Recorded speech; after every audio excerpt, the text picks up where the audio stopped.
Hello दोस्तों। आज हम बात करेंगे भारत एनकैप के बारे में और ये समझने की कोशिश करेंगे कि ये मैंडेटरी है या वॉलेंटरी है, और ये सही फॉर्म में इंडिया में आया है, गलत फॉर्म में आया है, या फिर और इम्प्रूव फॉर्म में आना चाहिए था। इसको Indian new car assessment programme भी बोला जाता है, जो ऑलमोस्ट सारी गाइडलाइंस फॉलो करता है यूरो एनकैप की, जो कि आता है ग्लोबल एनकैप के अंडर में।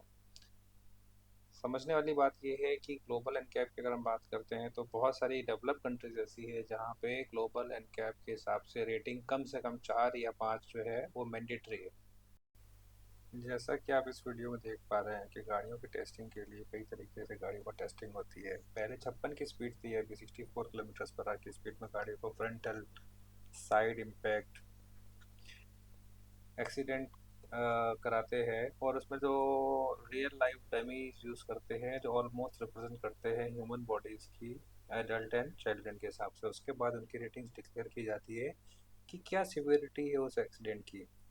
अब अगर हम गौर करने वाली बात ये है कि बहुत सारी कंट्रीज ऐसी है जो 4 स्टार के नीचे जो गाड़ी आप नहीं सेल कर सकते हैं, बट अनफॉर्चुनेट कंडीशन की अगर हम बात करते हैं हमारे देश में, बड़ी इंतज़ार के बाद में यूरो एनकैप को कॉपी करने के बाद में, बहुत सारी गाइडलाइंस को फॉलो करने के बाद में भारत एनकैप इंडिया में आया है। लेकिन अगर हम बात करते हैं तो यहाँ पे एक बहुत बड़ा झोल है जिसके बारे में भी हम बात करेंगे। दोस्तों, जैसा आप देख पा रहे हैं स्क्रीन में, ये जो वेबसाइट ओपन की हुई है इसका नाम है ministry of road transport and highways.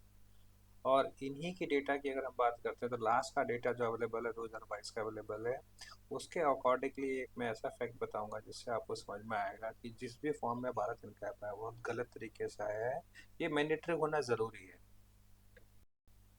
दोस्तों, अब हम देख रहे हैं डेटा जो हमारे सामने अवेलेबल है, जिसमें कि 2018 से लास्ट अपडेटेड डेटा जो है वो 22 तक हमको दिया हुआ है।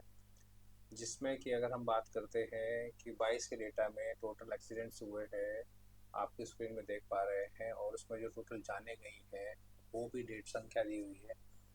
और गौर करने वाली बात ये है कि इस संख्या को पर डे के हिसाब से अगर काउंट करना, विच मीन्स हमारे देश में पर डे जान जाने का जो है, जो संख्या है वो है 461 है इन रोड एक्सीडेंट्स। तो आपको समझना पड़ेगा कि हमारे लिए कम से कम मजबूत गाड़ी जो बनाना है, प्रोडक्शन है, मैन्युफैक्चरर्स है, उनको देना, गाइडलाइन देना बहुत ज़्यादा ज़रूरी हो जाता है। जैसा कि आप देख पा रहे हैं FAQ में, गवर्नमेंट वेबसाइट में, कि भारत के लिए Bharat new car assessment programme क्या मैंडेटरी है। तो यहाँ पे आप देख पा रहे हैं, जो कि बहुत अनफॉर्चुनेट है कि जो प्रोग्राम जो है वो वॉलेंटरी इन नेचर है, वो मैंडेटरी नहीं और किसी भी गाइडलाइंस के अंतर्गत नहीं आता है। तो सोचने वाली बात ये है कि दोस्तों, जैसे कि आज की डेट में जो मास मैन्युफैक्चरर्स हैं, जो सबसे बड़ा मैन्युफैक्चरर है हमारे देश में, जो लगभग 1,50,000 से 1,70,000 गाड़ियाँ बेचते हैं इंडिया में, और आपको जान के हैरानी होगी कि ज़्यादातर गाड़ियाँ उनकी 1 स्टार और 2 स्टार को भी क्वालिफाई नहीं करती है।